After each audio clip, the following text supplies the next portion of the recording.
Alain, propos d'un Normand. Pourquoi vouloir qu'une punition soit juste? Et qu'est-ce que cela pourrait bien vouloir dire? Il faudrait donc que celui que l'on punit eût agi librement, j'entends pour des raisons clairement conçues et froidement pesées. Mais justement, un homme qui agit ainsi est un sage. Ainsi vous ne puniriez que l'erreur du sage. Disons donc qu'il y a des punitions utiles et des punitions inutiles. Qu'est-ce que punir? C'est verser un peu de douleur dans le plaisir, afin de rendre le plaisir moins puissant sur l'homme faible. Voilà un enfant qui se ronge les ongles. C'est son plaisir préféré. Je lui frotte les doigts avec la queue d'un artichaut. Je mêle ainsi à son plaisir une amertume insupportable. Eh bien, cette précaution est réellement une punition. Et si j'use d'un tel moyen, c'est justement parce que cet enfant est sans force contre le plaisir prochain. Parce qu'il ne sait pas imaginer avec force un plaisir lointain, inconciliable avec le plaisir prochain, ou une douleur lointaine qui résultera du plaisir prochain. Un jeune homme est naturellement porté à la guerre. Les travaux pacifiques lui donnent la nausée. Il ne trouve du plaisir qu'à développer sa puissance et à la mettre à l'épreuve.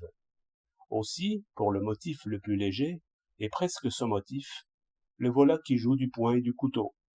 Le voilà racontant ses exploits et montrant avec orgueil ses blessures. Il faut que je trouve une queue d'artichaut bien amère, qui empoisonne ses plaisirs. Eh bien, à la première violence, je lui ferai sentir sa faiblesse. Je l'enfermerai. Je le forcerai à fabriquer des chaussons ou des brosses.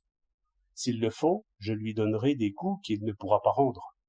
Si je suis vigilant, de façon que tout acte de violence entraîne toujours ces effets-là, je lui gâte son plaisir, et c'est justement ce qu'il fallait faire. Mon chien s'avance vers le rôti. Cela est naturel. Il y a une attraction exercée par le rôti sur le chien. Si je savais parler au chien, je lui expliquerais ce que c'est qu'un chien dans une maison, qu'il n'est point le maître, et qu'il ne peut faire lui-même sa part, du moment qu'il accepte la position de chien. Mais c'est en vain que je lui expliquerai ces choses. Le plaisir est plus fort en lui que la pensée, parce qu'il n'a qu'une pensée très confuse. Alors je lui donne un bon coup de fouet.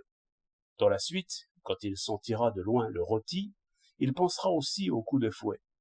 Ainsi, il sera porté à la fois à avancer et à reculer, ce qui fait qu'il restera tranquille et sera un bon chien. Et je suis forcé de lui donner cette sagesse-là, par ces moyens-là, justement parce que c'est une espèce de fou qui ne voit que le plaisir prochain et la douleur prochaine. 21 novembre 1907.